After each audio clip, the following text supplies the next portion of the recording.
Greetings, Speed Freaks, and welcome to Codex Compliant, the series where we take a look at the various codices, magazines, and general stuff Games Workshop has put out over the years. Since we've covered both Imperial and Xeno codices in this series so far, I think it's obvious what we should cover now.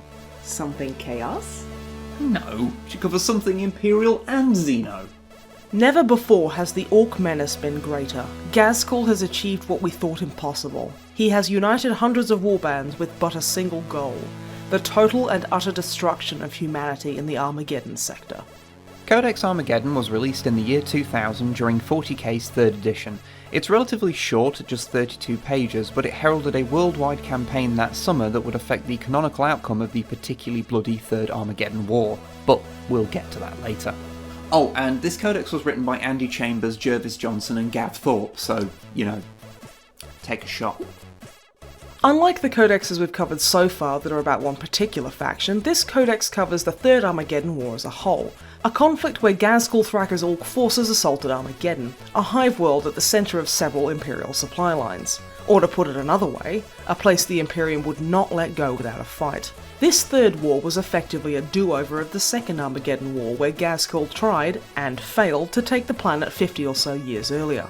For completeness, there was, as you would assume, a first War of Armageddon as well, but instead of orcs, it was a chaos invasion so bad that Angron was involved. And for even more completeness, there's other famous military campaigns fought on the planet, but it had a different name back then, and, well, it's complicated, it's silly, and it's also a spoiler, so we're gonna speak nothing more of it. In short, even for a hive world, Armageddon wouldn't exactly be the nicest place to live.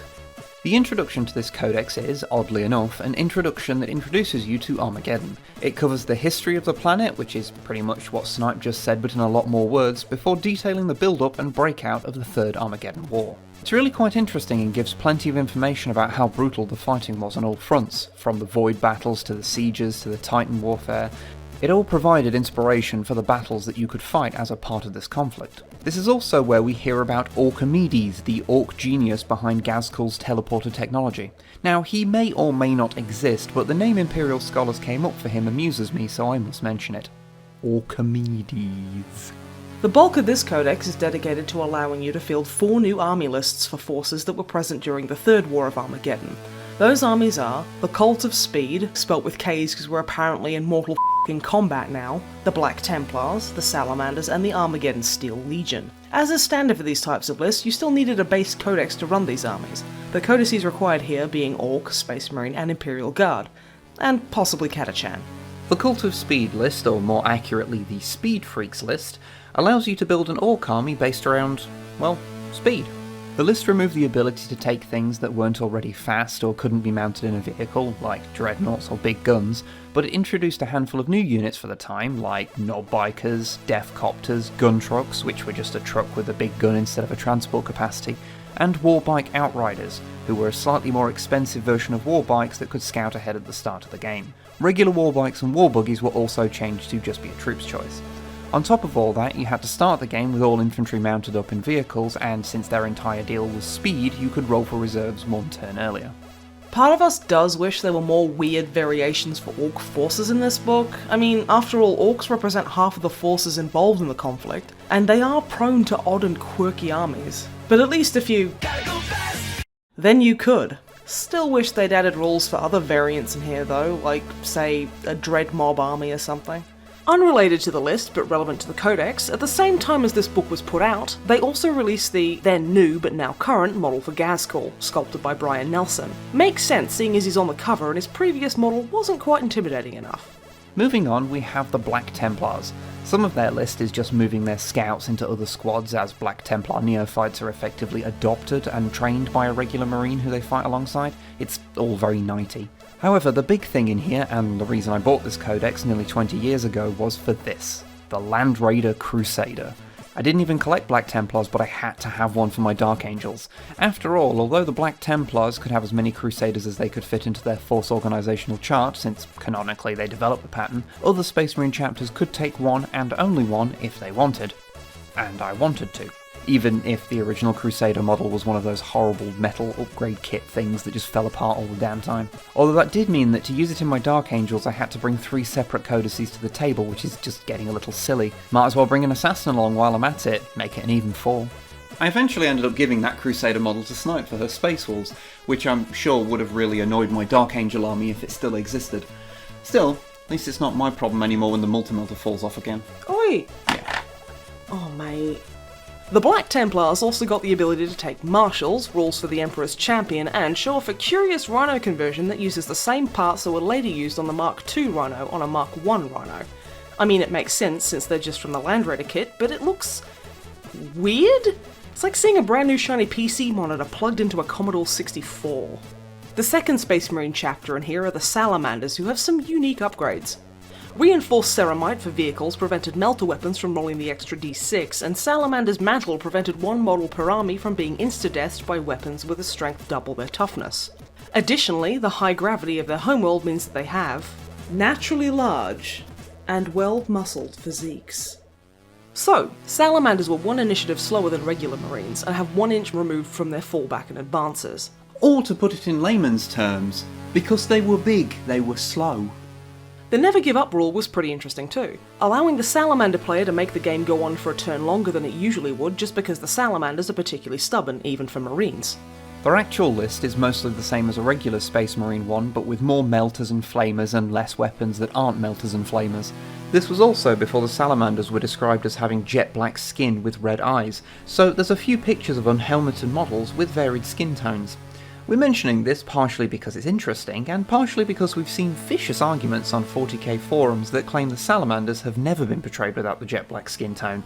So, yeah. The last army in here is the Armageddon Steel Legion, which is, well, laid out pretty weird. It's really 2 separate forces with an additional list of how to field several other Imperial Guard armies from Armageddon. The main force is the Steel Legion mechanized infantry itself, that is made from a regular Imperial Guard army, but you just have to make sure everything on foot isn't a chimera. Similar to the Armoured Company list from Chapter Approved 2001. The other list is for the Planetary Defense Force that is basically a heavily restricted guard army whose members are pressed into service from the local populace. As such, they could take Hive Gang Militia, that we're pretty sure are just in there as a fun way of using Necromunda models in 40k proper. It might surprise some to know that there's no Armageddon Orc Hunter list in here.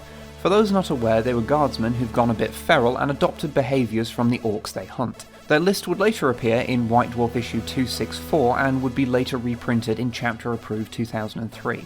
Although Codex Armageddon does mention that you can run Armageddon Prime Jungle Veterans, that's a mouthful, using the Deathworld Veterans list from Codex Catachans, which is sort of a similar thing, I guess.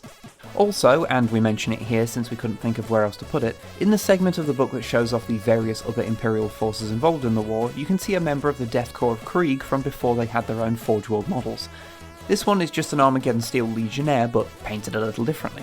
Funnily enough, this version of them would also get rules in the same issue of White Dwarf as the Orc Hunters. So, what do we think of Codex Armageddon when reading it now? Well, it's a funny one. It's short, and quite a lot of stuff you'd expect to be in there isn't, like any type of scenario, for example. But it's usually pretty cheap to pick up, what's in there is interesting, and most importantly, it's a relic and a reminder of an interesting thing Games Workshop does from time to time. As mentioned earlier, during the summer of 2000 there was a worldwide campaign where games of 40k, Battlefleet Gothic and Epic were played in order to decide on the canonical outcome of the Third War for Armageddon. Each region was assigned a specific part of the war. For example, the UK was Hive Infernus, Australia was the Firewaste, yeah that checks out, and the USA was Hive Hellsreach. Thanks to the Wayback Machine, we can still see the website that was set up to chronicle all this in its early 2000s web design glory. Nearly 34,000 games were played to decide the outcome of the war, with the Imperials managing to narrowly secure the win, but not significant enough to claim complete victory. So the war for Armageddon didn't so much stop as just become less urgent. Fighting continued with the Imperials holding the planet, but Gaskell just got bored and wandered off to cause mischief elsewhere. As for Armageddon today, well, in the 8th edition rulebook we were told that whilst this whole thing was going on, the planet was invaded by demons which fought the Imperials, the Orcs, and often each other. By the time the Imperial Relief Force was able to get to Armageddon, they found that around half the planet had been warped at the point that it resembled the demon world anyway. They even had to stop Angron being summoned again, because much like a can of Pringles, once you pop, you just can't stop. Pop here being invading Armageddon. So, congratulations, I guess, to the thousands of people who played Imperial in the campaign 19 years ago. You saved Armageddon, just long enough for it to be mostly eaten by demons. Warhammer 40,000, everyone! Huh?